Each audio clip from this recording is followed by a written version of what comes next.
Extreme Injector has existed for almost a decade. It remains one of the most recognizable Windows DLL injection utilities.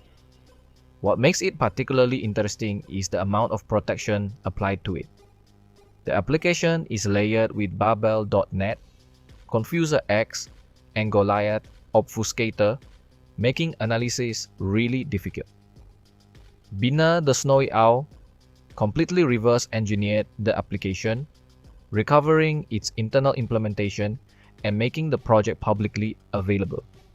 I later contributed additional functionality, including native syscall support, system privilege elevation, GUI string obfuscation, wallpaper customization, and several internal improvements. If you're interested in reverse engineering, .NET internals, and software protection, you can explore the complete source code on GitHub. For the end of the video, I will show you the new elevation methods and also the general modded application to show you that it is running.